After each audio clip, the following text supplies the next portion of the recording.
cuerpo registra todo lo que sucede y tiene y guarda guarda todos esos recuerdos y esos recuerdos quedan guardados. Eso quiere decir que nada de lo que nada de lo que entra por los ojos y nada de lo que entra por las emociones se olvida. La mente, el cuerpo y el organismo y todo el sistema reconoce todos esos eventos y los deja guardados, los encapsula.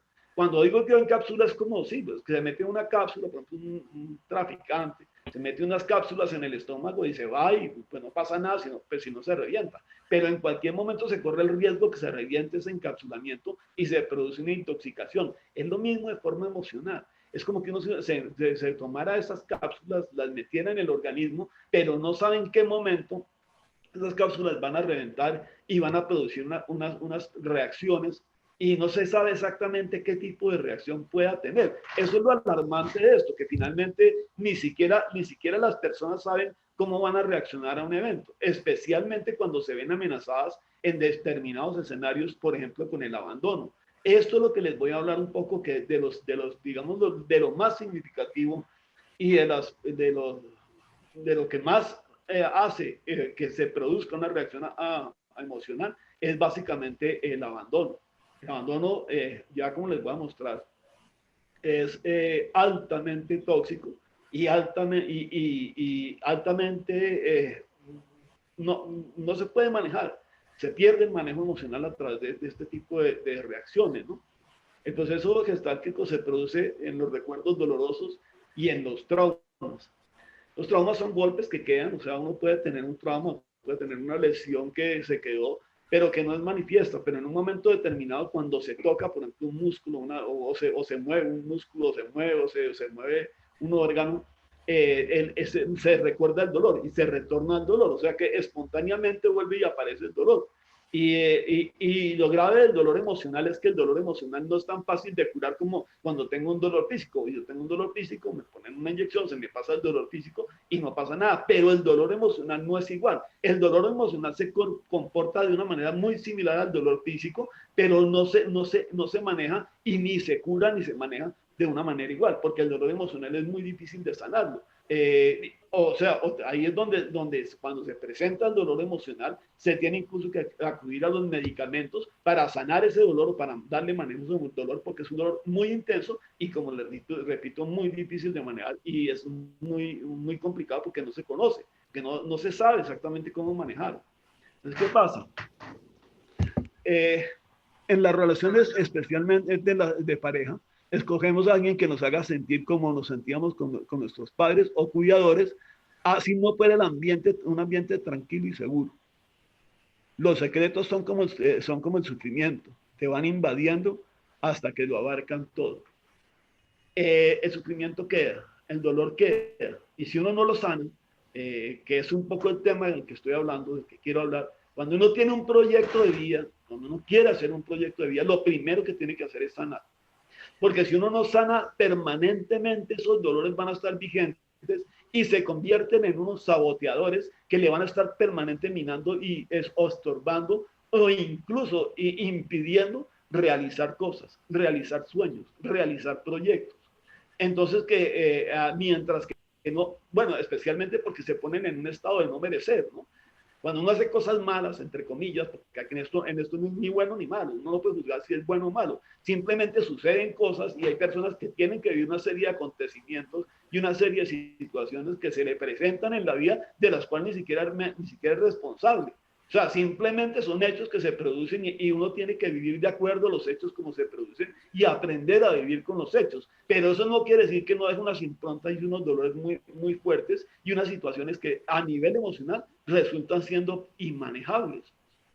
Y más cuando uno se acostumbra a vivir en esos escenarios. ¿Qué pasa?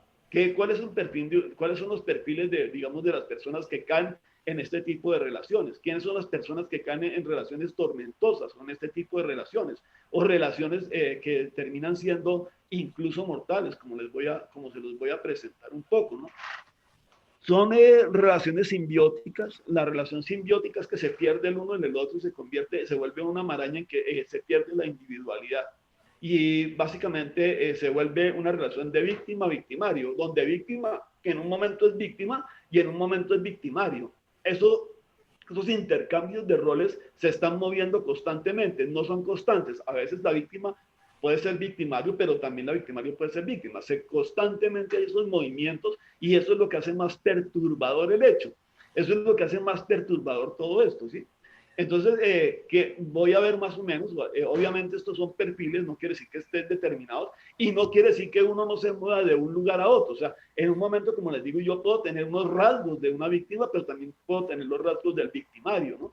Eso no necesariamente está uno en un solo escenario, pero bueno, para que más o menos, digamos, para graficarlo, diríamos que la víctima, ok, acá me muevo. ¿Quién es una? Bueno, ¿cuál es la víctima? La víctima por lo general tiene una muy baja autoestima, se quiere muy poquito. Y parte de eso es el problema, que se quiere tan poquito que necesita alguien que la estime y necesita alguien que la valide y necesita alguien que le dé la autoestima o la estima que no tiene por sí misma. Y sin esa aprobación de afuera, sin esa aprobación del otro, le hace prácticamente imposible la vida porque por sí misma no la tiene, por sí misma no tiene, no, está y carece y permanece en ese vacío, ¿no? Digamos que recurre a la manipulación, a la victimización o al síndrome del o la mártir, ¿no? Pobrecito yo, es que mire cómo me tratan, es que mire lo que me sucede, es que a mí nadie me entiende, y mire lo que me hace tal persona, y mire cómo me trata. Y entonces cuando se cae en esa victimización, lo que pasa es que la víctima también siempre quiere obtener ganancias secundarias, ¿no? La víctima siempre quiere tener manipulado a todo el mundo para obtener unas ganancias y para obtener unos dividendos que definitivamente esa actitud le sirve y obviamente le saca producto y le saca partido a esa victimización. Se vuelve un manipulador, se vuelve un chantajista y la gente le cae en el chantaje. Y ese es el problema de la víctima, que cuando hay una víctima y hay un victimario, cuando se sucede todo esto, cuando hay un chantajeado o un chantajeador, siempre se caen esos juegos y mientras que no se rompa el juego, mientras que no haya alguien que tome una decisión de romper el juego va a continuar permanentemente, constantemente y no solamente va a continuar, sino que por la demanda de la atención de la víctima, por la demanda de este tipo de situaciones, la víctima siempre va a estar pidiendo más y más y más atención. Pero como es un juego de dos, el manipulador, o sea, el victimario también cae en ese juego y constantemente están en ese juego de estar permanentemente buscando cada vez más y más y más y más atención del uno en el otro, ¿sí? Entonces, es un poco vivir en la perversidad de la virtud. La perversidad de la virtud es yo tan bueno, tú tan malo, tú pobre adicto, pobrecito, ¿qué harías sin mí? Pobrecito, ¿qué sería tu vida sin mí? Y se convierte en un impedidor para la gente, se convierte en un impedidor para los adictos. Un codependiente es un impedidor para el adicto, porque además es un cómplice para permanecer en el malestar. Yo creo que no hay nada más perturbador para un codependiente que un adicto de consumir, porque se le acaba entonces a quién cuida. ¿Dónde está? Que se le acaba el oficio. Es como si una enfermera de pronto se sanara todo el hospital y se queda sin trabajo porque no tiene a quien cuidar. Es exactamente lo mismo. O es como, yo también lo comparo un poco con un salvavidas que se sienta y no tiene oficio y tiene que pasar al lado de una persona y empujarla hacia escondidas para tirarse y rescatarla, porque si no, no tiene quien trabajar y no justifica su trabajo. Es algo así, es tan perverso como eso, pero es que esa es la realidad de todo esto. Un victimario, o sea, un rescatador compulsivo necesita siempre tener a alguien aquí al lado a quien cuidar, ¿no? O vivir en cuerpo ajeno, ¿no? Vivir en cuerpo ajeno, que es un poco el estar deshabitado. El deshabitarse es que como yo no tengo habitación propia, me paso a vivir a la casa o a la casa del otro, ¿no? Entonces permanentemente está dónde estará, qué estará haciendo, pobrecito, será que está en tal parte, será que está en la tal otra, o será que me está poniendo los cachos, o será que está con otra, o está con otro. Entonces permanentemente esa deshabitación hace que constantemente esté uno por fuera y no puede estar dentro de sí mismo, porque el espacio dentro de sí mismo no le sirve, no le gusta, porque no sabe habitarse y porque está totalmente deshabitado, porque no conoce y no sabe cómo vivir dentro de sí. No sabe vivir su vida, entonces es más fácil buscarse otro para vivir la vida de otro que buscar la vida propia, ¿no? Entonces, ¿qué pasa? Tiene pánico al abandono y atiende a un comportamiento que evita las reacciones y además tiene muy baja habilidad para manejar la frustración. Entonces constantemente está aterrorizada de generar una reacción en el otro. Entonces, ¿qué te pasa? No, ay no, entonces te molesté. O sea, constantemente está en ese juego, constantemente está en la proyección en el otro, para no estar generando cualquier reacción que le pueda traer a la persona un comportamiento que le pueda hacer generar una ruptura o un conflicto o una frustración, porque es que el problema ahí es esa falta de habilidad para manejar la frustración. Entonces, digamos que no se compromete y va y desarrolla una tendencia importante a procrastinarlo todo para mañana, todo. Además, ¿para cuándo? Pues para cuando el otro esté bien. Entonces, para cuando la persona esté bien, para cuando estemos bien, para cuando dejemos de pelear, para cuando le pase la crisis, para cuándo, y para cuándo, y para cuándo. Pues que para cuándo no hay cuándo.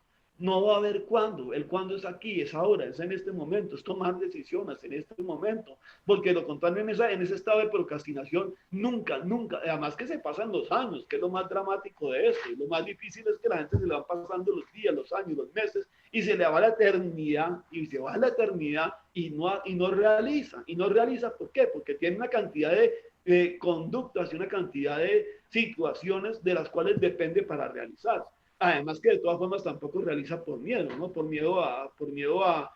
ejemplo, por miedo a salirse de la relación y por miedo a tomar una decisión. Entonces permanece en unas zonas de confort que son altamente nocivas y altamente paralizantes. De ahí viene la depresión, ¿no? Cuando ya definitivamente, pues obviamente estos estados comienzan a tomar ventajas, aparece la depresión, aparece la angustia, aparece la ansiedad, que la ansiedad también es ese estar permanentemente pensando en el futuro con el otro, ¿no? O con la otra persona. Es un poco, digamos, el síndrome del espejo, ¿no? Entonces, ¿cómo estás tú para ver cómo me siento yo? Si tú estás bien, entonces yo estoy bien. Si tú estás conmigo, entonces pero si tú desapareces, yo desaparezco contigo. Y si tú te mueres, yo me muero contigo.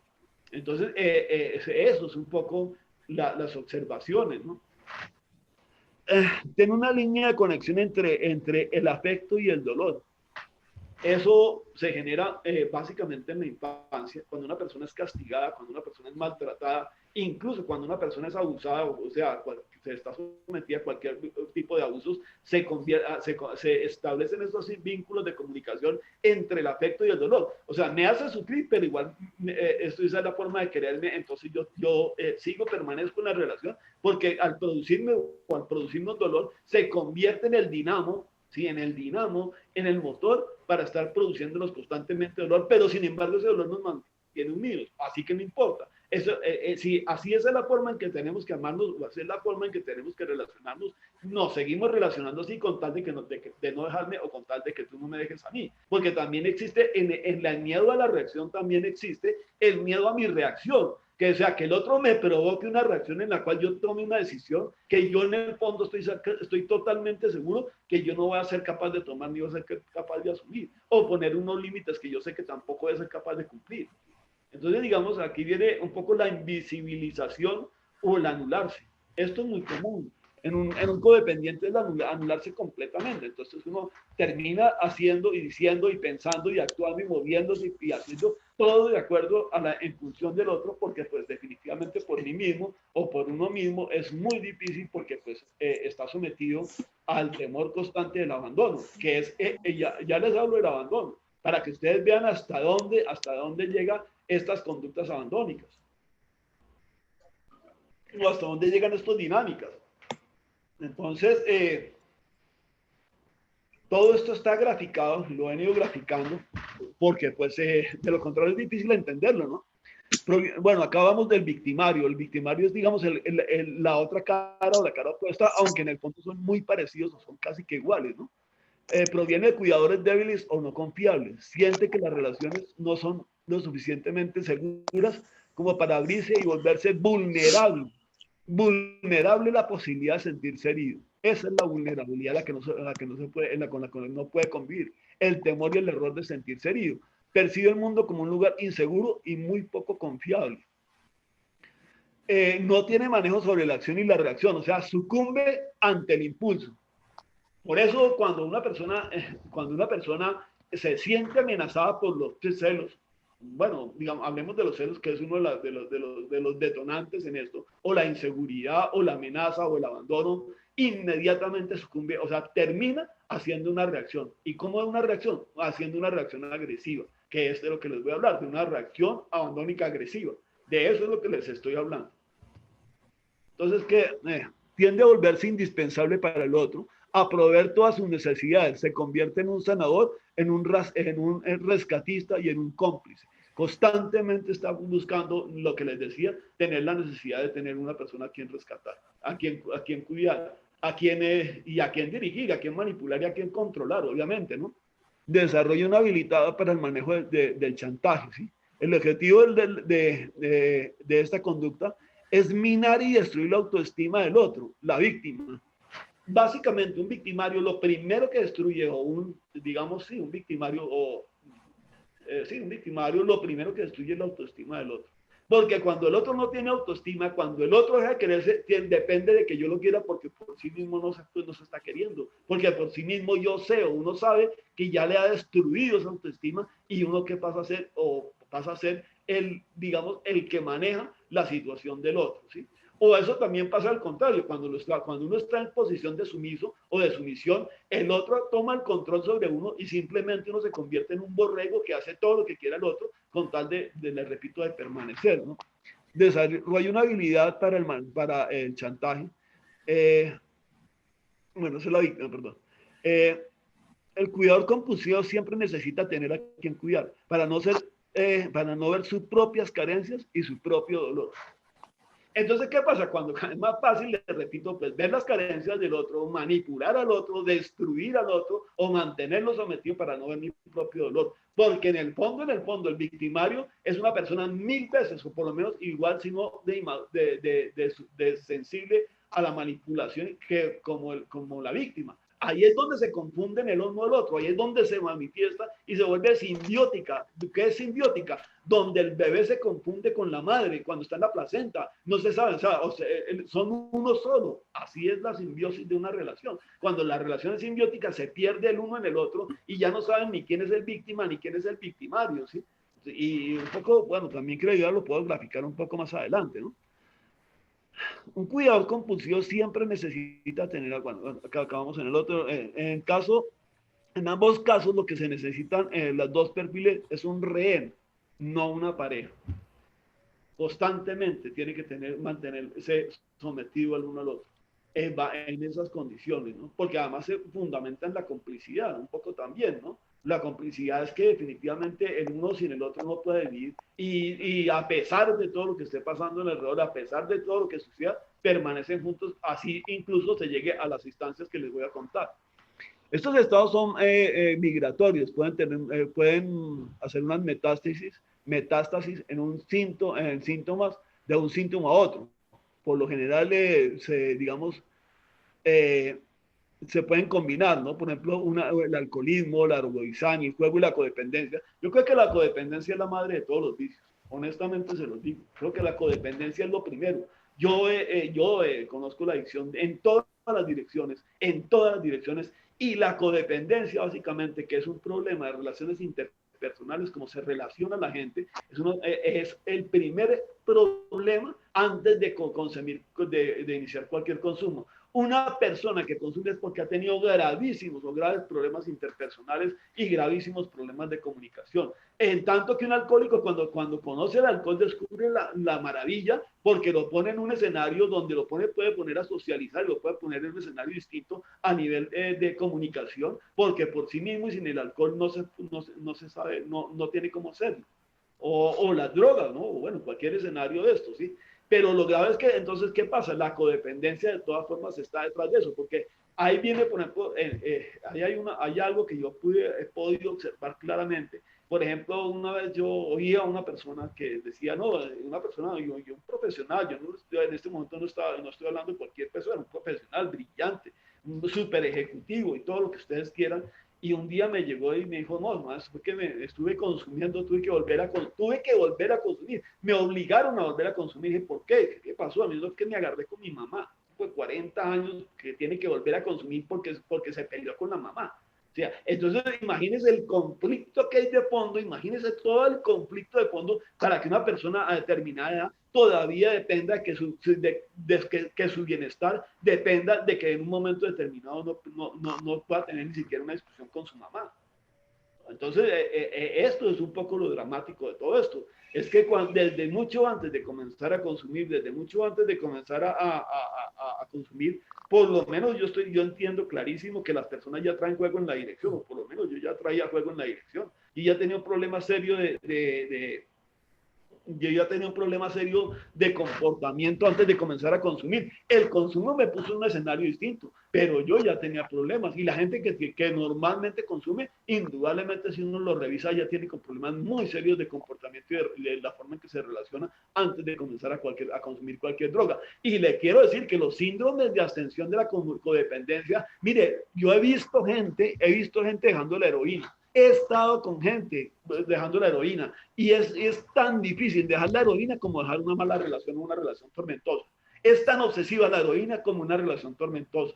Las personas que han tenido relaciones tormentosas me pueden decir si lo que yo estoy diciendo no es cierto, que es más obsesivo, más compulsivo el síndrome de abstención de una persona que la misma heroína.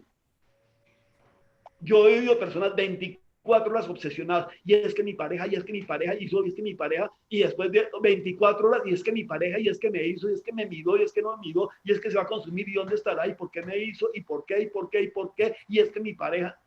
Hemos estado de TOC en un trastorno obsesivo compulsivo total por la otra persona.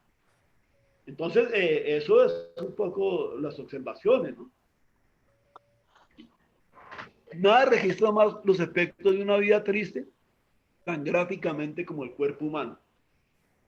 Nada, absolutamente nada registra más como el cuerpo. El cuerpo humano lo registra todo, absolutamente todo. Mire, yo he hecho observaciones de mi vida con las cosas más simples, de memorias que tengo desde, mejor dicho, desde que tengo memoria, desde niño. Y esos recuerdos me aparecen de un momento a otro súbitamente en un evento cualquiera, de unos recuerdos que yo ni siquiera sabía ni que pensaba que tenía todavía, que pensé que se habían ido. Nunca un recuerdo se va.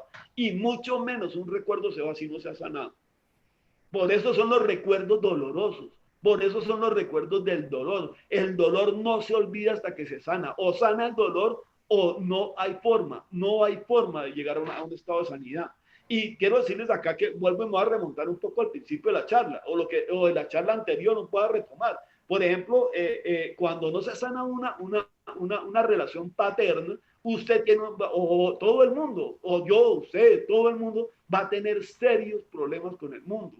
Porque la relación paterna significa todo. La relación paterna está está en la policía, está en la autoridad, está en la relación afectiva, está en el matrimonio, el señor de la casa, ¿sí? El señor juez, el policía, todo eso significa autoridad. Cuando usted no tiene resuelta la figura paterna, no tiene resuelta la figura con la autoridad. Y cuando no tiene figura resuelta de autoridad, está en serios conflictos con la vida, le repito. Incluso a mí me dicen, bueno, es que yo quiero tener una relación con Dios. A mí me gustaría tener una relación espiritual. Pues le quiero decir que si no razona la figura paterna, no va a poder tener una relación con Dios. No va a llegar fácilmente a una relación con Dios, porque cuando usted llega a tener una relación primero con Dios, se lo pongo simplemente como en un acto religioso, que yo no soy religioso ni hablo de religión, yo soy un llanero solitario, yo no le creo a nada ni a nadie, yo no estoy alineado a ninguna religión, a una secta, yo no estoy alineado con nadie, yo soy, le repito,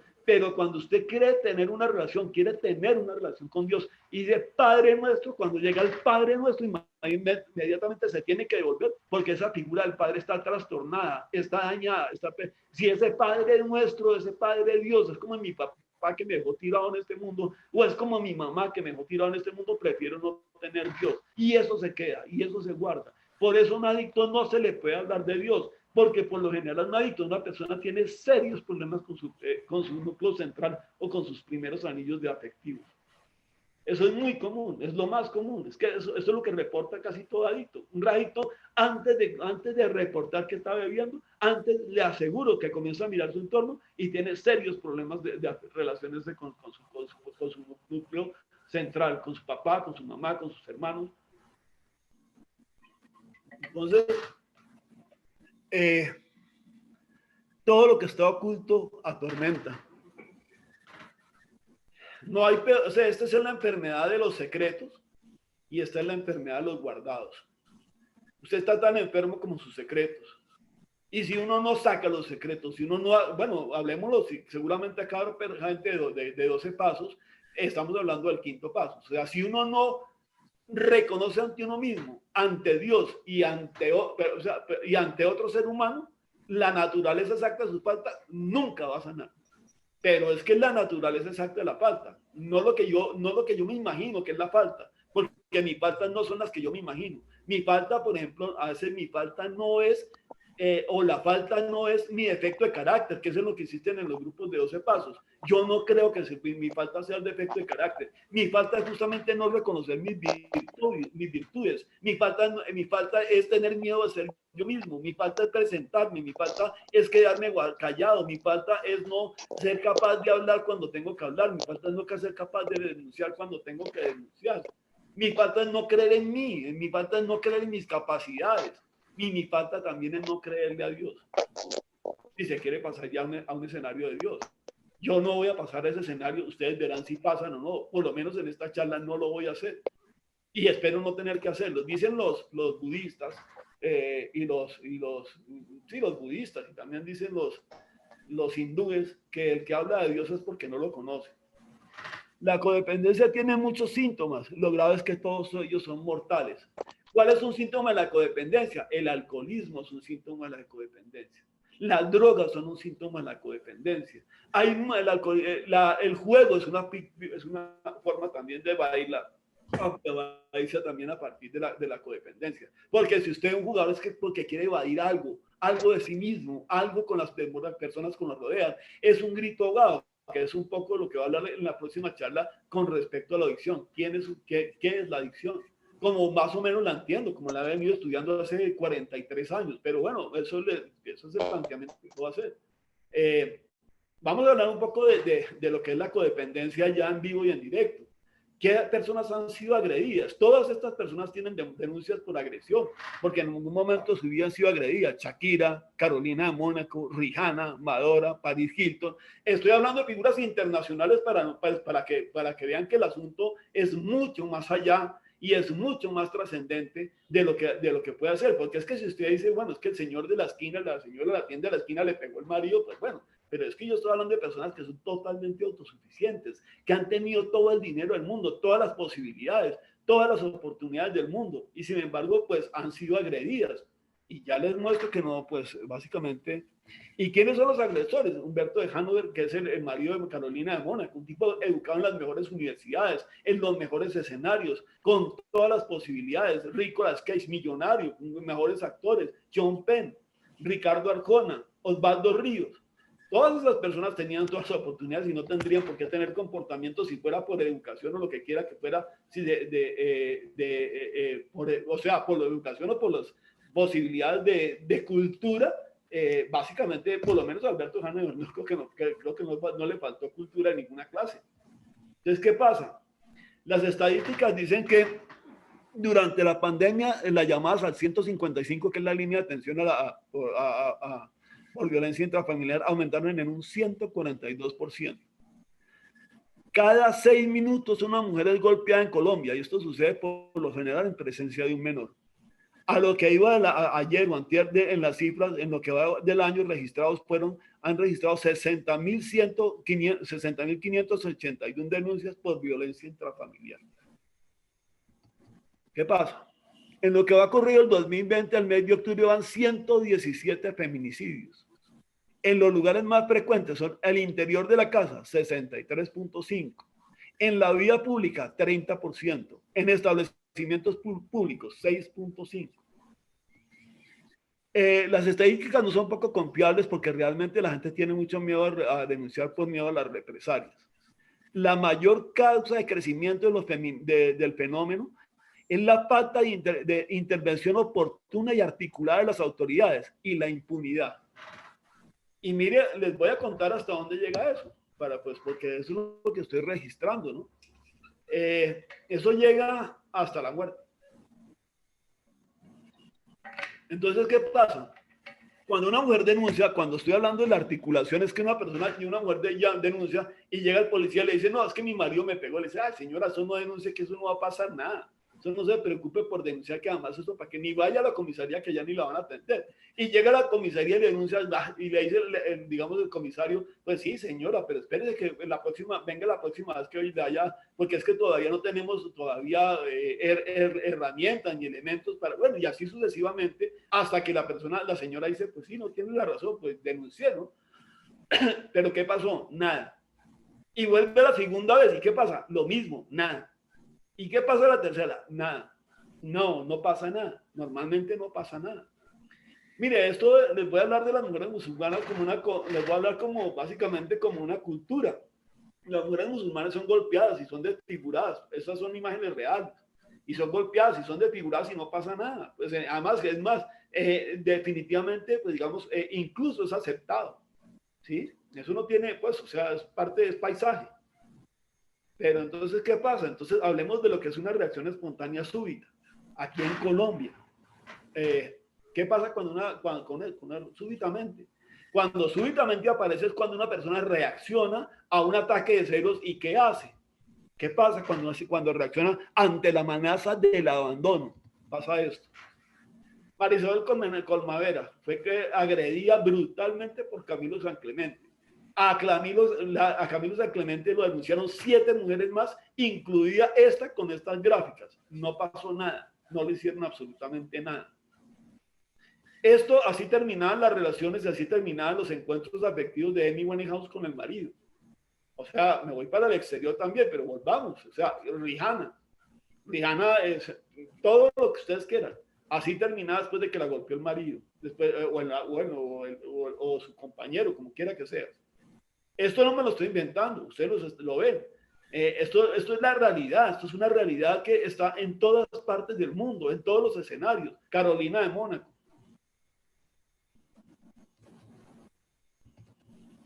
Eli Moreno y Alejandro García. Eli Moreno tiene una frase que a mí me encantó, dice, si no denuncias, te vuelves cómplice. Esto fue lo que así le dejaron le fracturaron 2 huesos de la cara y le tuvieron que poner platina en la cara. Y además quedó ella como la loca. Encima de todo, o sea, básicamente como si fuera poco, ella quedó como la loca. El otro quedó como que mejor dicho, como que la provocó a que la matara, que la desfigurara, fue el otro, ¿sí? Este es el caso más reciente, los más recientes. Ángela del Pilar fue golpeada brutalmente con un hacha por su pareja. También repite, no tengas miedo a tus agresiones, denuncia cuando hay maltrato. Estoy pidiendo que a él ya lo capturaron, pero ella pedía en ese momento que clamaba que capturaran a este personaje. Entre otras cosas, esto tiene más de fondo y creo que lo he leído un poco más y lo he estudiado un poco más de fondo, también con lo que son la influencia de las sectas en las personas. Este personaje perteneció a una secta. No voy a hablar de eso porque no es el momento, ni tengo los suficientes elementos de vídeos ni nada como para hablar de eso, pero estoy investigando porque definitivamente las sectas tienen una influencia muy grande en las personas. Y esto es como consecuencia también de la falta de criterio para que le aconsejara a una persona cuando está en una relación tormentosa. No, no te salgas de eso, es que Dios te va a castigar, tú te casaste para toda la vida, es que tú no lo has intentado lo suficiente. Esos son los resultados de todo eso. Entonces, ¿qué pasa? Entonces, miremos, ¿qué dice? La noche en que Jean Penn ató a una silla a Madonna y la golpeó durante 8 horas seguidas. Madonna, en una declaración, dice que sigue amando a Penn en un evento de beneficencia. A pesar de lo ocurrido, que Rihanna confesó que aún siente algo por Richard Brown, realmente lo quiero. Extraño, ¿no?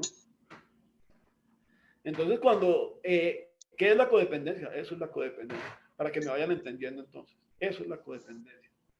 Ahora estoy hablando, hasta hoy voy hablando de la reacción abandónica agresiva espontánea, cuando la persona arrancó y le pegó y la maltrató y la desfiguró.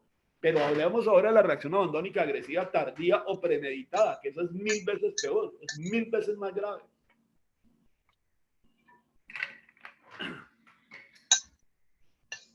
Coronel Aldana estaba casado con esta señora el coronel Aldana, jefe de la policía comandante de la policía del Tolima, y vivía en Ibagué. Un día se dio cuenta que su mujer lo estaba chateando con otra persona y terminó matándola y descuartizándola. Él, siendo comandante y además no solamente comandante, sino especialista en criminalística, cometió los peores errores que ni un niño siquiera hubiera cometido, y pues fue capturado y está pagando una pena de 30 años, aunque se declaró inocente, pero pues fue declarado culpable, él se declaró inocente. La familia Aldana, esto fue en Australia, una pareja que tiene 2 hijos, ambos con problemas muy serios. La señora estaba muy cansada con el tema con sus hijos, porque era una muy esclavizante, quería venir a Colombia, a vivir a Colombia para que la ayudara a su mamá con los 2 hijos con un autismo de primer grado. Y le dijo a su esposo que ya se quería venir a Colombia, que si no venía, pues él de todas formas iba a venir. Él dijo que sí, que claro, que no había problema. Hizo una conexión en su casa con gas y terminó matando a toda su familia, a su esposa y a sus 2 hijos. Esto se ve en todas las religiones, en todas las razas, en todos los credos. John Rivera es un perteneciente a la comunidad indígena Paez en el municipio de Incia, oriente del Cauca. Mató a su esposa y a sus 2 hijos.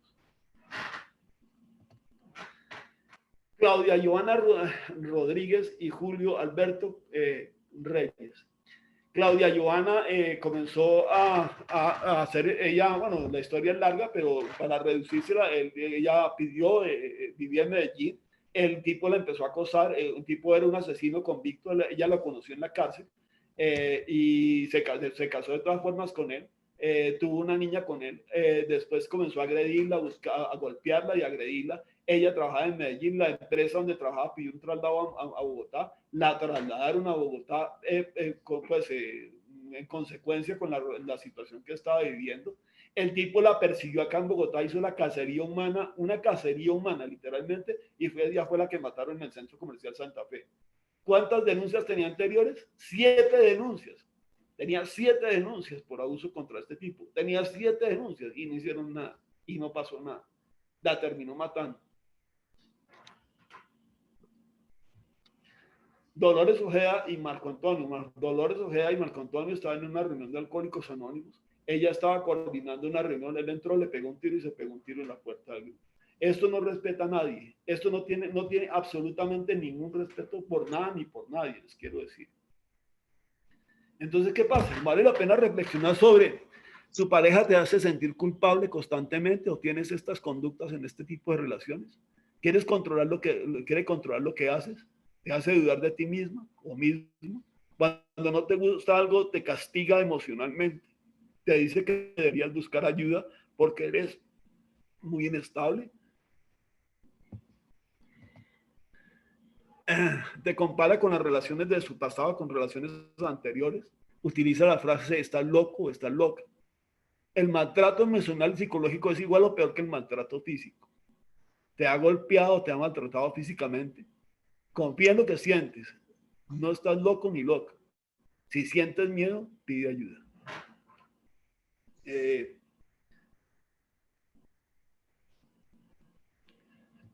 Ahora más tarde, ahorita vuelvo a abrir esto. Voy a cerrar acá un poco, un momento. Me voy a abrir acá.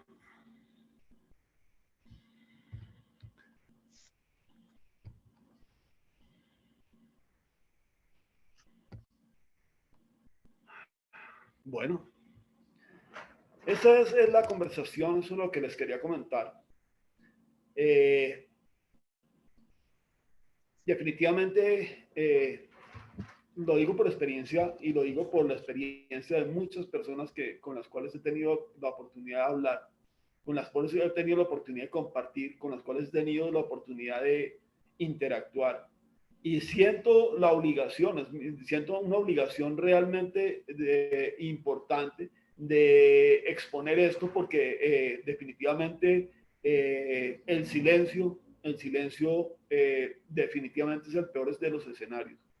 A mí la codependencia siento que ha hecho estragos en mi vida, hizo estragos en mi vida y en las personas, en las personas que me rodean, en mis familias cercanas. Y recuperarme de la codependencia ha sido tan difícil o más difícil aún que el alcoholismo. tengo 43 años sin consumir alcohol y drogas, y a los 30 años de abstención me tocó buscar y comenzar a buscar en estos escenarios de la codependencia, porque yo pensé que solamente con el hecho de dejar de beber y dejar de consumir lo había logrado, y no había logrado nada, básicamente. Había cometido casi que las mismas o peores, o había cometido peores errores por cuenta de la codependencia que por cuenta del alcohol y la drogadicción. Entonces, yo les quiero, pues, invitar primero que todo, porque este es no, esto falta, o sea, de aquí pasaría a un siguiente escenario, que es básicamente ya hablar de la adicción. Después pienso hablar del duelo y después pienso cerrar con proyecto de vida. ¿Pero por qué? Pues que definitivamente uno no puede tener un proyecto de vida si uno no está sano. Definitivamente, si uno no tiene sanidad interior, es muy difícil tener un proyecto de vida o realizar un proyecto de vida. El proyecto de vida es la manifestación de mi interioridad, es estar en paz conmigo mismo y saber que, o sea, el que sabe para dónde quiere, el que sabe lo que quiere el mundo le abre paso. Pero si yo no sé qué es lo que quiero, y si yo no sé para dónde voy, y si no sé dónde estoy parado, y si sigo constantemente en estos escenarios como lo viví yo en carne propia, creyendo estar sano o creyendo tener una relativa sanidad, definitivamente no es fácil vivir. La vida se vuelve muy complicada y las consecuencias pues son duras. Yo realmente creo que de todas formas todo esto también es una falta de una espiritualidad.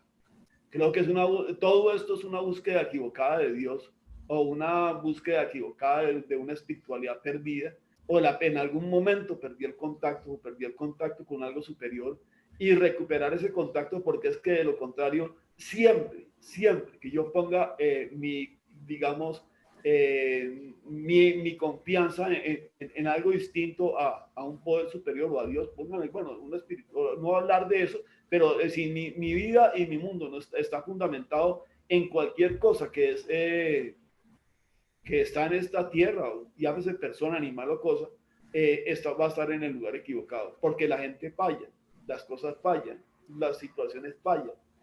Entonces, cuando alguien falla y yo le tengo el poder de, por ejemplo, lo grafico de esta manera, si yo estoy concentrado o metido en una relación codependiente, esa relación se me vuelve Dios, me esclaviza totalmente, y eso es lo que les quiero hablar en la próxima charla, de la esclavitud.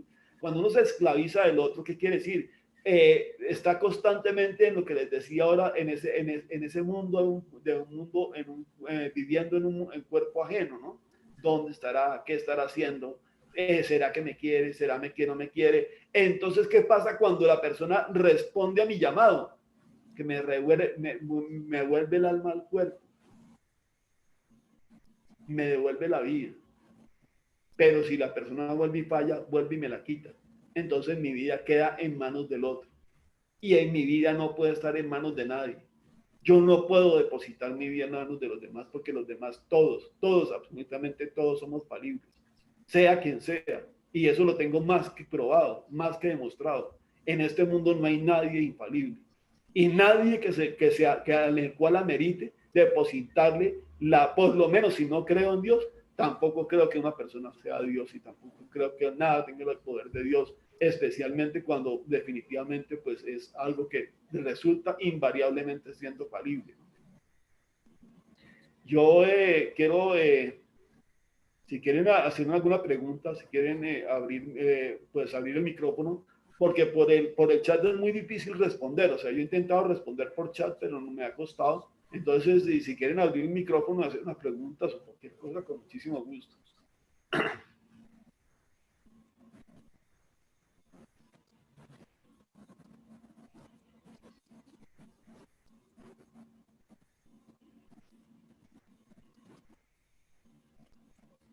Juan Carlos, Ana Milena.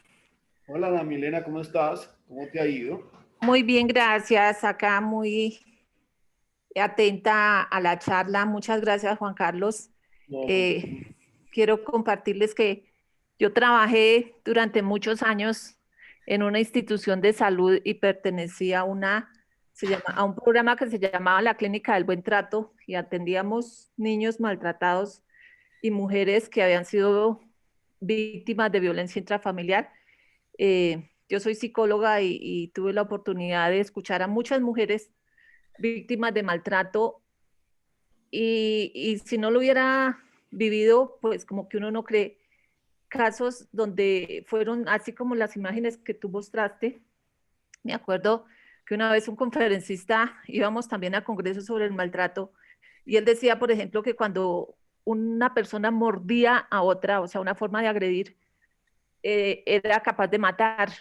Y una vez tuve una persona que fue víctima de una forma de violencia de esa manera y se hicieron varias sesiones con esta chica y al cabo del tiempo, después no volvió y al cabo del tiempo volvió embarazada de este personaje, o sea, volvió con él y tuvo dos hijitos, dos mellizos.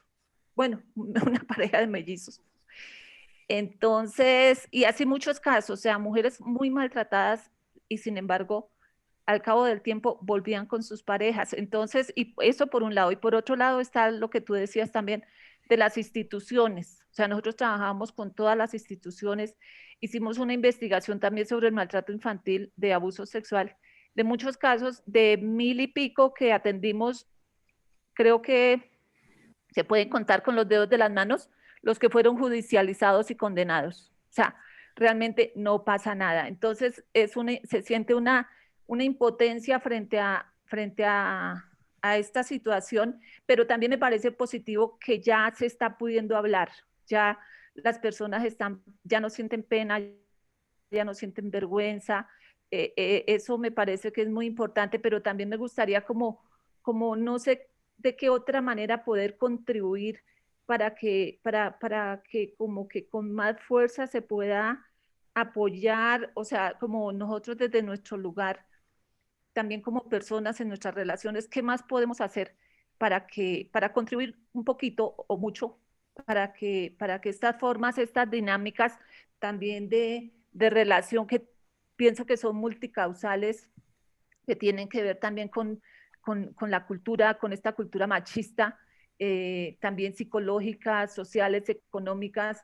Entonces, como, ¿qué más podríamos hacer? Es como mi pregunta. Gracias. Gracias, no, a ti, Ana Milena, mil gracias. Yo conozco tu trayectoria y de verdad te agradezco que estés acá con nosotros. De verdad, sí, te lo agradezco inmenso porque pues conozco tu trayectoria, sé toda la experiencia y todo. De hecho, nosotros hemos tenido la oportunidad de sentarnos a compartir sobre estos temas.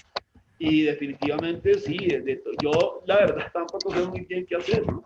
Honestamente, si supiera qué hacer, ¿qué más hacer lo haría? Creo que la forma de hacer algo es documentarse, es hablar y poner un tema serio sobre la mesa. Ver que esto no es un juego, ni es un chiste, ni o pensar o creer que no está pasando, sí está pasando. Y sí está pasando de una manera muy, muy agresiva porque pues obviamente las manifestaciones cada día son peores, ¿no? Cada día se está proliferando la violencia contra la mujer, cada día se está proliferando más la violencia de género, cada día las agresiones son peores, cada día pues si no se hace algo pues definitivamente pues la situación va a seguir creciendo. Yo en este momento pues estoy haciendo y creo que estoy haciendo lo que debo hacer. Realmente, ¿sabes? Lo que me da esto es poder poner mi cabeza en la almohada y estar en paz con mi conciencia, de saber que estoy haciendo lo que puedo hacer. Yo no soy un orador, o sea, yo no soy un expositor y tampoco soy un conferencista ni soy un motivador profesional. Yo simplemente hago lo que tengo que hacer y lo hago lo mejor que puedo porque en el fondo lo que me motiva es justamente eso. Lo que me motiva es poder generar conciencia, lo que me motiva es poder generar que la gente abra los ojos, que se despierte, ¿sí? A nadie le gusta que lo despierten, claro que no, a nadie le gusta que lo despierten. Es que cuando la gente está dormida, lo peor que le puede sonar es que le suena el despertador, ¿no? Pero si no despertamos, entonces, ¿qué? ¿Seguir dormidos? Eh, Y seguir... ¿Alguien quería decir algo? sí, Juanca, dos cositas. Edgar quiere hablar y en primer lugar y en segundo lugar, después de Edgar, también quiero aportar algo o preguntar algo. Adelante, Claro, Edgar. sí, claro. Bueno, buenas tardes, mi nombre es Edgar, soy alcohólico y drogadicto.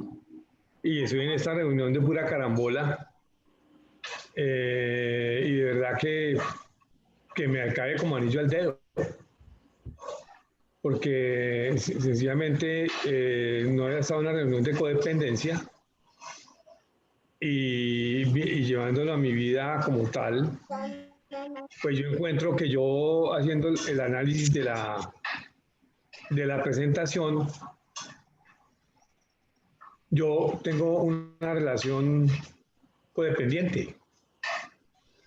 Y esa relación codependencia me llevó a mí a un tema de una convivencia fuertísima en el tema de pandemia, que me costó la separación. Y llevo 3 meses separado y yo aquí estoy pensando en la cantidad de síntomas que estaban hablando ahí, de que no obstante es una relación malsana, yo quiero volver. Yo quiero, pues porque yo siento que me da lástima, que tengo sentimiento de culpa, que como que vaina, que pobrecita, que no sé qué.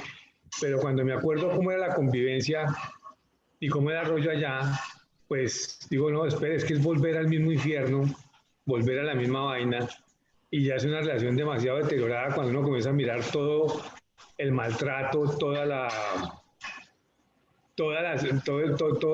actitud, el comportamiento, que no tenía nada, digamos que lastimosamente, de cariño, ni de comprensión, ni de todos los ingredientes sanos que pueda tener una relación, sino por el contrario, era como una disputa, vivíamos como en un ring.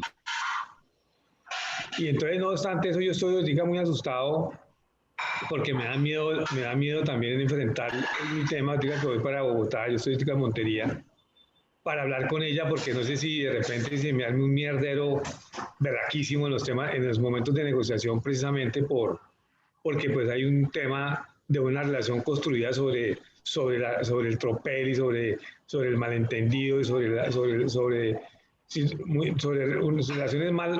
una relación que no tiene una comunicación sana, sino es fuera de comunicación, por el contrario, donde tenemos es como un afán de venganza, de odio, pero combinado con tristeza, con resentimiento y con dolor. Es un mierdero. Es un mierdero. Entonces, pues, ya que estoy en esta reunión, me gustaría que ¿cómo se hace para abordar una reunión, una charla sana sobre una situación como esta, que de verdad, mi señora también está en un tema de codependencia, pero lamentablemente no sé por dónde fue que la cogió, pero ya se volvió un poco más agresiva y se volvió un poco más a la defensiva y se volvió un tema de lectura y taller y comité y toda la mierda todo el día, pero vamos a la práctica y no hay nada, y cuando vamos allá en la vida real, pues ahí es conflicto y ahí es distancia y ahí es muy complicado. Entonces yo a veces no quiero aceptar la realidad, o sea, a mí se me olvida rápido todo lo que pasa y hay veces que tengo ganas de resignarme a aceptar una situación tan complicada como por evitar más mierdero. Entonces, pues me gusta mucho la reunión precisamente por eso. Eso es lo que estoy viviendo y estática de primeras páginas. Y lo que yo menos quiero llegar es a darle una jeta a mi señora. Sería terrible. Nos hemos maltratado, nos hemos dicho groserías, pero he llegado a instantes en los cuales me han dado ganas de darle una jeta. Qué pena, pero es la verdad. Muchas gracias y feliz 24 horas. Gracias, Edgar. Sí, pues miren, le cuento, yo como le digo, viví el tema de la codependencia después de 30 años de abstención en una separación. En ese momento vi que estaba necesitando ayuda urgentemente, pero no sabía qué era lo que me pasaba, era lo grave. Lo grave fue que no tenía ni idea qué era lo que me estaba pasando. Yo sabía que algo muy grave porque yo no estoy bebiendo, yo no estoy consumiendo. Miércoles, ¿qué más hago? O sea, ¿qué es lo que está pasando en mi vida? Yo no bebo, no consumo, no trasnocho, no tengo, o sea, ¿qué pasa en mi vida? ¿Por qué este lío si yo no estoy pudiéndolo manejar? Y fue cuando descubrí, cuando comencé a trabajar en el tema de la codependencia, esto de más de 15 años, algo así, 13, 15 años, y comencé a darme cuenta que era necesario trabajar en eso porque era la única forma de volver a entrar en paz conmigo mismo. Lo que pasa es que lo que he venido a descubrir, Edgar, claramente, es que realmente yo tengo una pésima relación, no tenía tanto una pésima relación con mi expareja, sino la verdad, le voy a ser honesto y le voy a ser claro, me di cuenta que yo tenía una pésima relación conmigo mismo y que me costaba muchísimo estar solo, pero muchísimo. Que yo era capaz de hacer cualquier cosa, no por recuperar a mi expareja, sino cualquier cosa por no quedarme solo.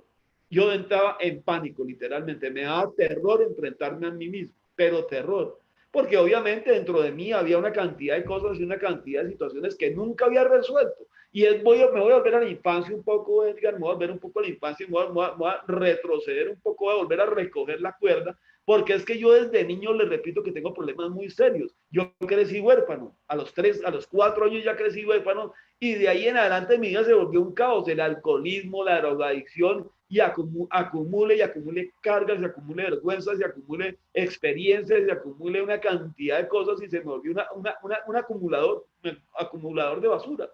Literalmente, yo creí que haciendo algunos pasos y algunas cosas iba a resolver eso, pero yo nunca me había sentado de fondo a ver qué era, no era lo que yo había hecho. Lo que yo hice, lo que hace, no es más de lo que ha hecho cualquier adicto, cualquier persona, cualquier situación, en cualquier circunstancia. Lo que me senté a ver era que yo conmigo mismo tenía una pésima relación, que yo nunca me había querido, que yo tenía una pésima autoestima, que yo no confío, que es más, que la vida no tenía ningún sentido. Mire, yo vine a descubrir que no, mi vida no tenía ningún sentido en una pregunta que me hizo una vez mi hija. Me dijo, papá, ¿cuál es el sentido de la vida? Y no tengo ni idea, no tenía ni idea, me quedé sin respuesta. No sé, no tengo ni idea, no sé. Y en ese momento me di cuenta que era que yo no tenía sentido ni proyecto de vida ni nada. Porque proyecto de vida no es, bueno, se puede, obviamente yo también quiero cosas y quiero conseguir cosas y me gusta el dinero, me encanta el dinero, me gustan las comodidades, obviamente, todo eso lo quiero, me gusta, me interesa, pero primero que todo, lo primero que tuve que recuperar es mi actitud y mi estado de merecer, porque siempre me sentí en estado de no merecer y yo mismo me convertí en el impedidor de mi vida. Cuando me llegaban las cosas yo mismo las rehusaba. ¿Cómo la rehusaba? Ni siquiera, o sea, por ejemplo, se me presentaba un trabajo y no me presentaba la entrevista, o decía que ese puesto no me sirve, eso no me gusta, eso que me voy a poner a hacer eso. Digamos que todo esto que ha surgido en mi vida, por ejemplo, se va a poner de esta manera. Cuando yo comencé a escribir el primer libro, cuando me puse a escribir el primer libro, alguien me preguntó, me dijo, oiga, ¿y usted? Yo no tenía ni idea que usted escribía, ni yo tampoco tenía ni idea hasta que me quedé sin trabajo. Pero ni idea. Y cuando comencé a escribir me di cuenta que me encantaba, que me gustaba, que había cosas que me gustaban mucho, que yo toda la vida quería hacer, pero que mi mente no me dejaba, porque es que el impedidor está en la mente. Mi mente es la que no me deja hacer nada. No lo haga, ¿para qué lo va a hacer? Eso no sirve. ¿Cómo se le ocurre? Póngase a hacer otra cosa, póngase a lavar carros en vez de ponerse a escribir, que eso nunca le va a dar de comer. ¿Sí? Pero cuando logré superar mi mente, me logré superar a mí mismo interiormente, fue que comencé a fluir con muchas cosas que hoy en día están comenzando, después de muchos años y mucho esfuerzo, créanme, de muchos años, están comenzando a fluir. Pero no están comenzando a fluir porque yo comencé por fuera, sino comencé de adentro hacia afuera. Mi sanación viene de adentro hacia afuera. Mi primer anillo, ¿cuál sé yo? Después comencé a generar lo que verdaderamente y donde más había estado frustrado y lo que más me impedía, que eran mis hijos. Yo me equivoqué mucho con mis hijos. Cometí errores terribles con mis hijos, tenaces, complicadísimos. Y hasta que no me sentía a resolver el problema con mis hijos, no pude, porque cuando llegaba algo a mi vida, yo mismo lo rehusaba porque me sentía muy mal papá, porque sentía que no lo merecía. Entonces me tocó comenzar primero a perdonarme a mí mismo, a quererme a mí mismo, a desear lo mejor para mí mismo. Y es un poco el motivo de estas charlas. ¿Por qué? Porque, entre otras cosas, me tocó comenzar a trabajar en hacer cosas que nunca había hecho, como comenzar a hacer el duelo de mis papás que se habían muerto cuando yo tenía 4 años y tengo 62. O sea, toda una vida sin hacer duelos. Y así sucesivamente hubo muchos más pérdidas que nunca elaboré, que nunca me preocupó por mejorar y que nunca me preocupé por resolver. Virgilio, ¿quería decir algo? Sí, pero démosle la palabra a J. Morales, que quiere hablar. Tiene la mano levantada. También está Estela, creo que también está levantando la mano. No, aquí no la veo con la mano levantada. No, mentira, no. Eso es un Galaxy, perdón. No, tampoco. No hay más manos levantadas. Buenas, Así es, J, sí, J Sí, Morales, sí. a ver, Que perdón, que ves que te vas a bu- confundir. adelante, Hola, Jota. buenas Julián, noches, digo, Julián, buenas, buenas noches para todos. Yo soy Julián, soy alcohólico. ¿cómo va, Julián? ¿Cómo va? Bien, no, emotiva charla. Yo, primero que todo, agradecer enormemente a Dios, como yo lo concibo, por permitirme conocer a una persona como Juan. Y que estas dos charlas me han tocado bastante. Yo soy bastante emocional, bastante emotivo, pero esta me tocó aún más espera, porque, o sea, ¿cómo decirlo? Fue púchame. Pues hombre, me tocó demasiado porque yo me quedé con la palabra abandónico. Me quedé con esa desde la semana pasada y le he dado vueltas y vueltas. Aprendí a escribir gracias a Juan, porque yo le tenía mucho miedo al tema de la escritura frente a un sistema, a una vaina del abandono. Y de golpe yo pienso que he sido parte de ese ser tan miserable que hoy veo yo ahí con esas imágenes que me partieron el alma. Yo, fue pucha, mano, me dolió hasta el alma ver cómo un ser destrozado que no es capaz de aceptarse ni aceptar cosas le hace daño a las demás personas y de una manera muy cruel. Y bueno, digamos que los golpes se notan, pero cuando uno, por el desconocimiento, por la ignorancia, lo decía la persona que habló, la primera persona que habló, creo que la doctora, decía que por la cultura, eh, mierda, yo no entiendo cómo una cultura puede mentalizar a un ser humano para ser un hijo de puta, perdóneme la expresión, un agresivo y un ignorante. Y de golpe yo me estaba metiendo en ese cuento, pero gracias a Juan Carlos he comprendido que no, mano, que no ha sido culpa mía y que no soy tan miserable, aunque hoy estoy llorando acá y que gracias a Dios no me ven, pero porque de alguna manera yo he sido ese machista maltratador por mis miedos, por mis culpas, por mis emociones malsanas, por no hacer ese duelo. Yo he herido, digamos que hoy no lo hago, gracias a Dios, pero tuve, cuando mi mamá me abandonó, o sea, mi mamá me deja en un potrero, yo tenía un año, y de ahí mi familia paterna me echó la culpa de cuánta cosa y me decía, perdónenme las expresiones, pero la mamá que yo tuve era la vagabunda, la zorra, la no sé qué y qué tal. Y pues desde la edad de un año, empezar a recibir todas esas cosas, pues creó en mi imagen que las mujeres era ese ser perverso y la mujer era el demonio. Y entonces yo crecí con mucho rencor por esa sola imagen que yo tenía de mi mamá. Cuando yo hace unos meses atrás hablé con Juan Carlos y me empecé a escribir, porque él me dijo escriba, hombre, pobrecita mi mamá, mano. Pobrecita esa señora ni tiene la culpa, mano. Y entonces ahí tengo que empezar a escribir ciertas cosas más que me han hecho mucho daño y que ha hecho daño a demás personas. Yo, o sea, es increíble, mano. Yo, pucha, o sea, no. Yo soy manipulador, tengo algo de manipulador, tengo algo de agresivo, claro que sí, por mi miedo. Yo, además de todo, y yo, cuando hice el ejercicio la última vez y ahorita retomando esto, Juan Carlos me dijo que escribiera sobre, yo perdí la pierna cuando tenía 6 años, a mí me cogió un bus de la Libertadores y, y yo pensé que yo vivía bien, yo tengo ya casi 40 años y yo vivía bien sin la pata. Y resulta que hasta hace muy poco tiempo yo me miro al espejo, me miraba al espejo y me sentía muy mal porque me faltaba una pierna.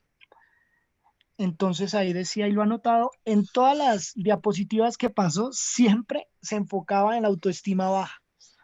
Entonces esa vaina, cuando empiezo a escribir sobre el tema del duelo, hombre, es complicado.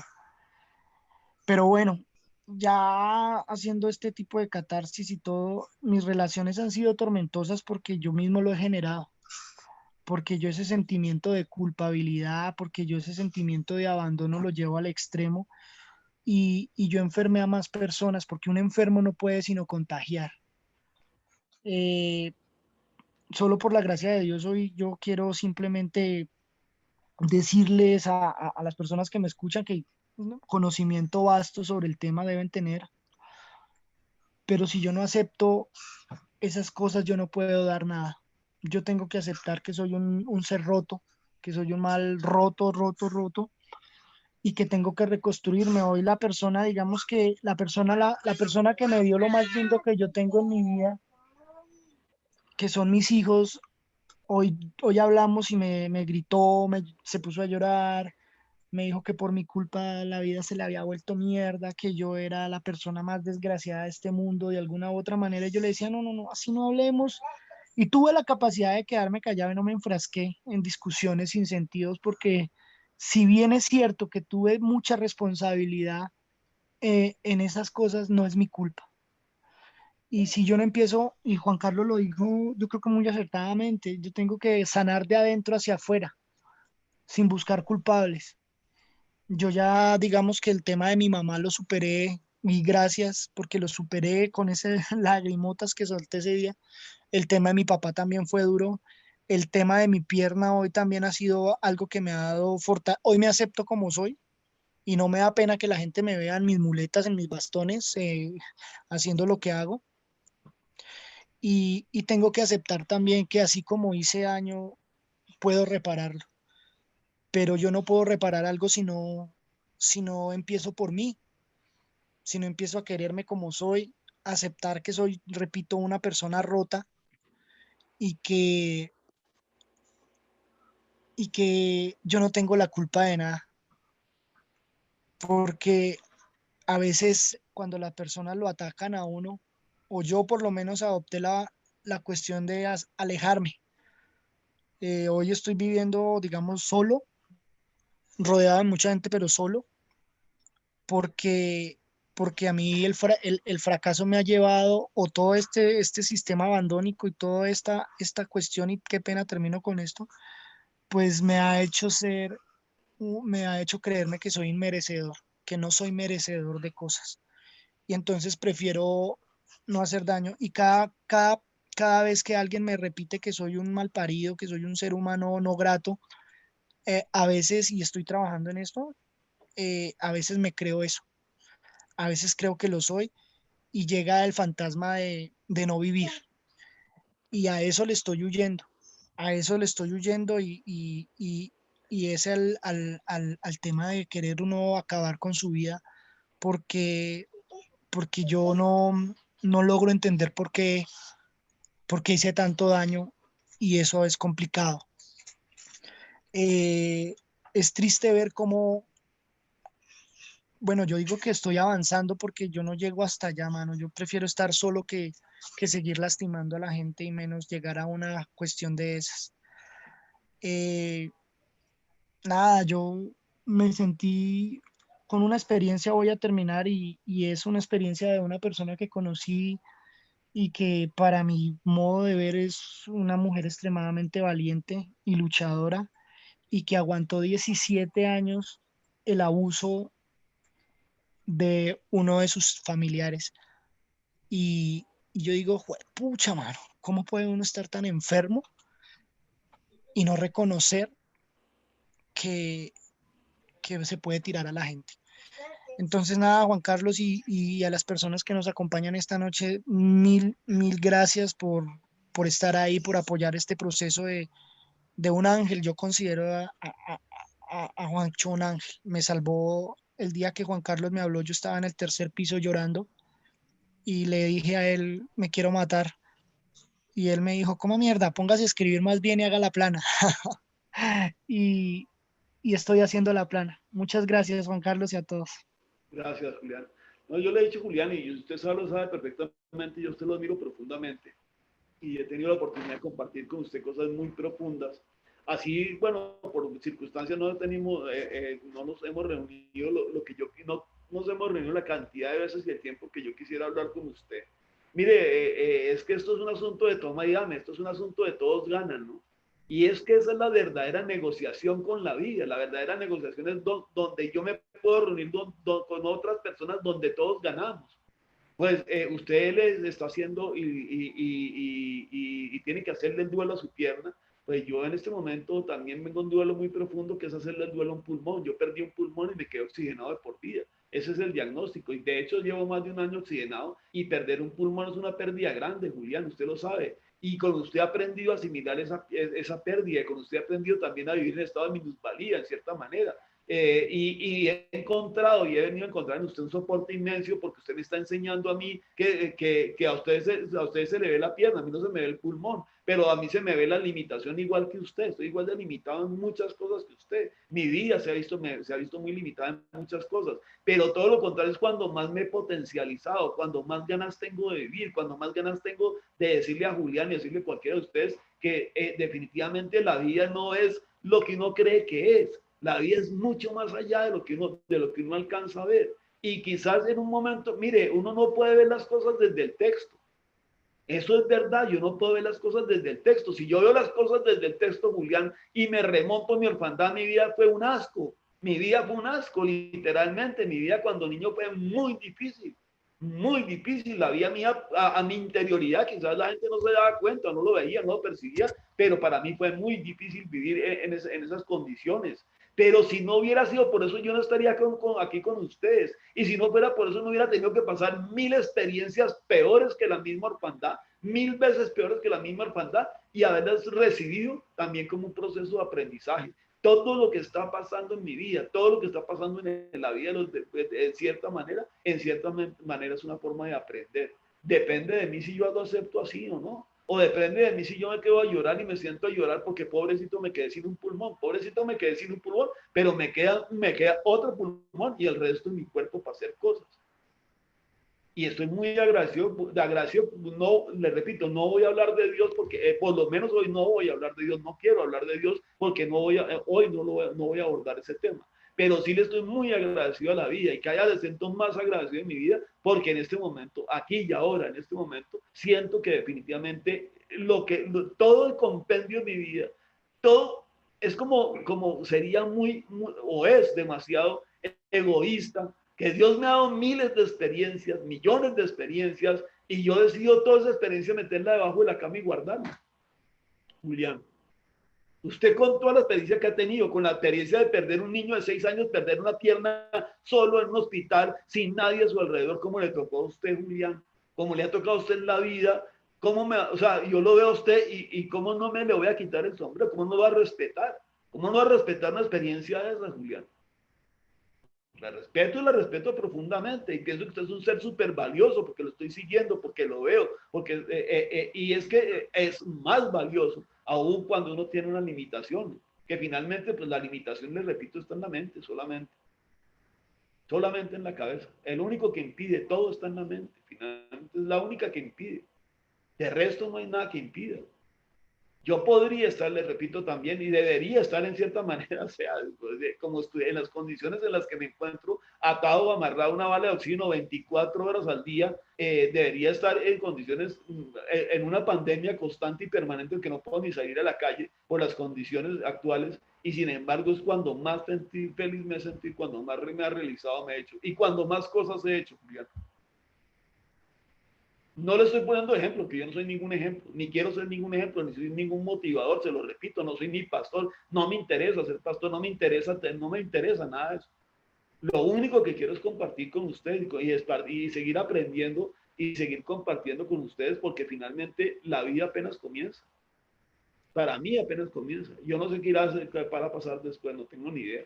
Pero le quiero decir que si a mí llegase a tener que llegar a presentar cuentas a algún lado, yo le diría a quien quiera que tenga que presentarle cuentas que yo hice lo que tenía que hacer. Eso sí. Que yo por lo menos hice el intento de hacer. ¿Y cuál es el intento? ¿Qué es lo que hay que hacer? Servir más. Servir. Servir. Sí, señor, muchas gracias. Ser feliz y útil. Ese es el objetivo de los 12 pasos, ¿no? Ser feliz y útil. Y la utilidad es ser feliz, procurar serlo, por lo menos, intentarlo, seguir intentando. Virgilio, ¿quiere decir algo? La verdad ya creo que ya es como hora de cerrar, pero... Sí, Juanca, vea, se ha hablado y el final de su presentación se habla sobre la violencia de género. Pero a mí me parece que es bueno aclarar lo siguiente, y es que la codependencia no es violencia de género. Es una consecuencia, pero eso no es codependencia, porque la codependencia se da también en el hombre y en unos extremos bárbaros. Yo por lo menos lo viví. Yo viví unas codependencias con parejas absolutamente impresionantes, sin violencia. Jamás hubo violencia física. Jamás hubo violencia física. Seguramente hubo violencia psicológica por parte y parte, porque es que se daba y se reflejaba en una de las definiciones en que sin ti no puedo vivir y contigo tampoco. Y ahí está definido. Pero totalmente no de acuerdo. Pero no había violencia, no había ninguna violencia, no había ninguna violencia física, había una violencia psicológica bárbara. Entonces, eso es bueno aclararlo porque no se puede llevar únicamente a que la codependencia sea una cuestión de violencia de género, no.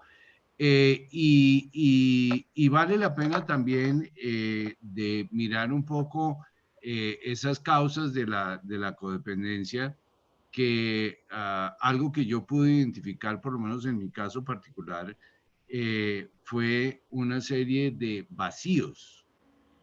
Y entonces, cuando se dan esos vacíos emocionales, pues los quiero llenar a como de lugar. Y a como de lugar quiere decir, haga conmigo lo que quiera, no importa, pero no se me vaya, no me abandone, no se me vaya, quédese ahí. Y estoy llenando de una forma totalmente errada esos vacíos. Es un tema bien bonito, la codependencia es un tema bien chévere, que repito, no es únicamente violencia de género, no es únicamente violencia física, es un tema supremamente amplio y que pues Juan Carlos lo conoce profundamente, y que vale la pena darle todo el debate posible, porque en una u otra forma casi todo ser humano en un momento dado en la vida tiene codependencia. Claro, claro, y usted tiene toda la razón. Lo que pasa es que lo estoy graficando como violencia intrafamiliar, lo estoy graficando de esa manera para un poco para poner el escenario hasta dónde puede llegar, hasta dónde llegan estos escenarios. Pero indudablemente la codependencia no solamente, yo puedo ser un codependiente en miles y miles de formas distintas, ¿no?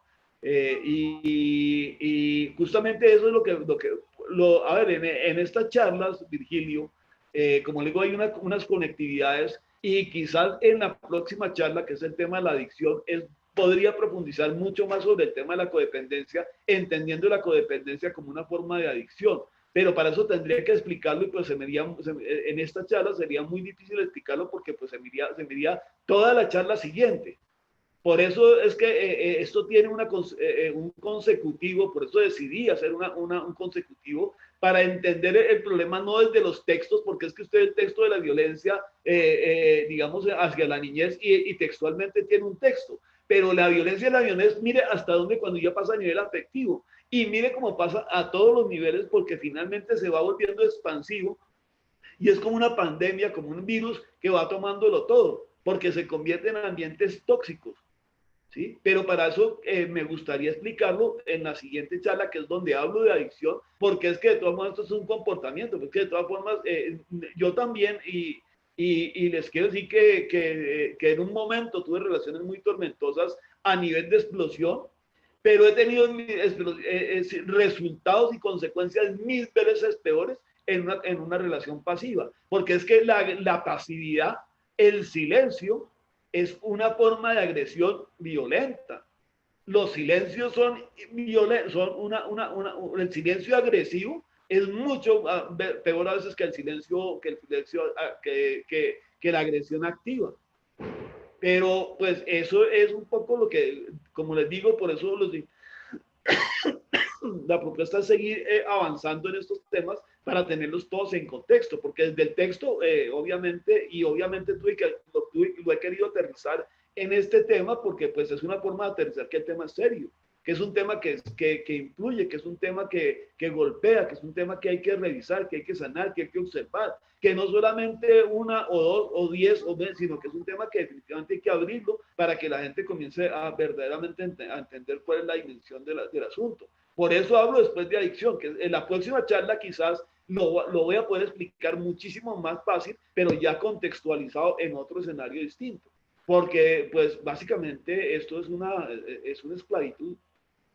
Estupendo, estupendo, Juanca. Bueno, Felipe está pidiendo la palabra. Nos cierra esta reunioncita, Felipe, con su compartir, por favor.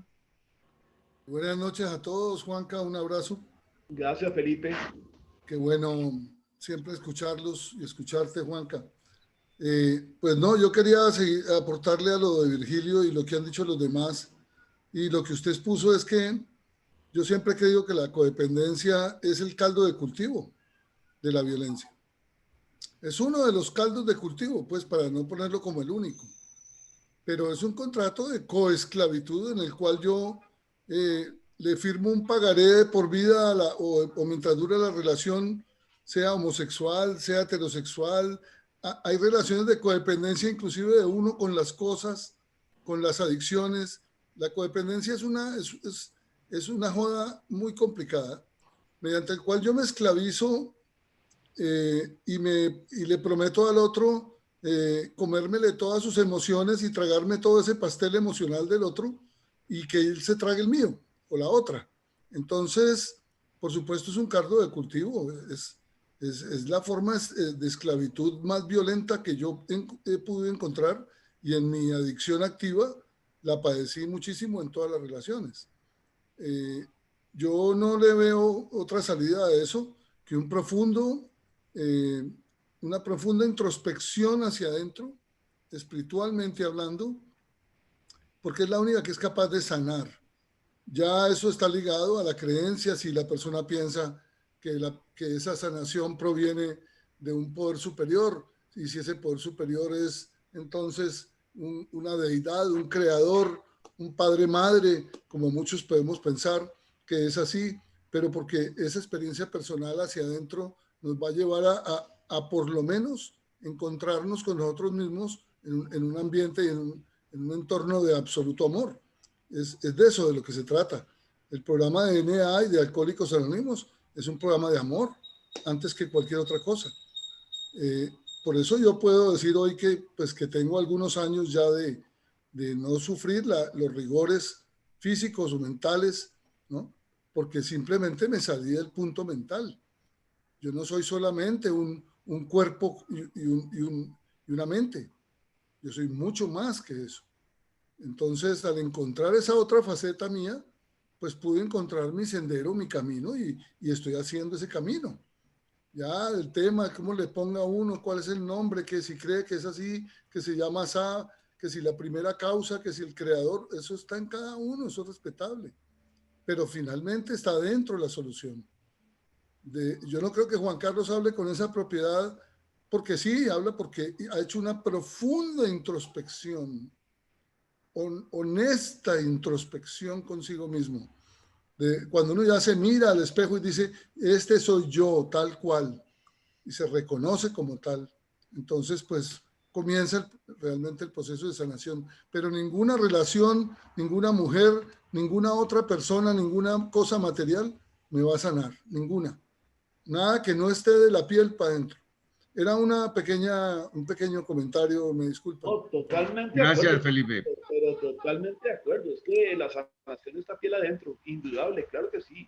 Y yo creo que, mire, yo creo que realmente mi vida comenzó y ha comenzado y se ha digamos, enriquecido después de tener una experiencia de muerte, ¿no? Cuando me dio el infarto y me vi muerto, Cuando sentí la muerte de verdad, cuando la vi llegar, mi vida cambió sustancialmente. ¿Sabe por qué, Felipe? ¿Y sabe por qué, Virgilio y Julián? Mi vida cambió sustancialmente porque me di cuenta que es lo esencial. En ese momento me di cuenta que es lo esencial. En ese momento yo no pensé en cuánta plata tenía en el banco. Yo no pensé qué iba a hacer con el carro. Y si el carro estaba en el parqueadero, pues no estaba en el parqueadero, o si iba, o con qué iba a pagar la renta. Yo no pensé en nada de eso. Para mí no hubo ningún pensamiento material. ¿Sabe qué fue lo esencial? Mis hijos. Mis hijos. Eso es lo esencial. Eso para mí fue lo esencial. Pensar en lo verdaderamente esencial de la vida. Lo que verdaderamente vale, lo que verdaderamente está en el interior de mi corazón, de mi ser y en el interior de mi alma. Y era eso. Mis hijos. Yo no pensé en nada más. Parece que eso es lo que piensa la gente, por lo menos dicen la gran mayoría de las clientes que han tenido su experiencia de muerte. Por lo menos yo la tuve y le quiero decir honestamente que lo único que pensé, en lo único que pensé que era esencial, eran mis hijos. En eso pensé. Entonces, yo los invito a la próxima reunión, a ver si el próximo miércoles es festivo. No, yo no, pues igual la voy a hacer. Y creo pues si está programada. Voy a hablar sobre adicción y voy a hablar sobre adicción ya un poco pues viéndola en diferentes escenarios y voy a hablar de la codependencia como una forma de adicción. Hablando ya de forma química, cómo se comporta químicamente, cómo se comporta a través del comportamiento y a partir de los efectos mentales y de los efectos compulsivos, obsesivos de la codependencia. Porque la codependencia tiene todas las características de una adicción. Es obsesivo, compulsivo, tiene todos los componentes, que genera ansiedad, que genera síndromes de abstención, tiene exactamente los mismos componentes que una sustancia. O sea, es que de hecho es una sustancia. Porque si es una sustancia, ¿por qué es una sustancia entonces? Porque es lo mismo que el juego, papá. Porque el juego no es un químico, el juego no es un químico invasivo. El químico invade y proporciona unos cambios metabólicos y de todo a partir de unos químicos que usted mismo genera porque usted es el dealer de sus propios químicos. Y cuando usted genera esos cambios metabólicos, su interioridad se ve sometida y adicta a esos comportamientos. Y eso es de lo que les voy a hablar la próxima semana si ustedes están presentes. Juanca, acá vamos a estar todos. Quiero aclarar una cosa, Juanca. El próximo miércoles no es festivo, el festivo es el lunes. Ok, bueno, mejor todavía. Mejor. Bueno, muchísimas gracias a todos, Virgilio. Mil gracias por la conexión, se la agradezco inmensamente, oye. No, listo. Muchas gracias a todos. Les coloqué por el chat interno el número de cuenta y nombre de la persona por si ustedes quieren hacer una donación a Juan Carlos, perdón. Bien puedan, ahí está el nombre de la persona y el número de la cuenta y la cédula. Muy bien. Muchas gracias. Buenas noches a todos. Bueno, muchas gracias. Gracias, buenas noches. Gracias, Buenas Juan noches. Carlos. Gracias, Juan Carlos. Gracias. Gracias. Felipe. Gracias.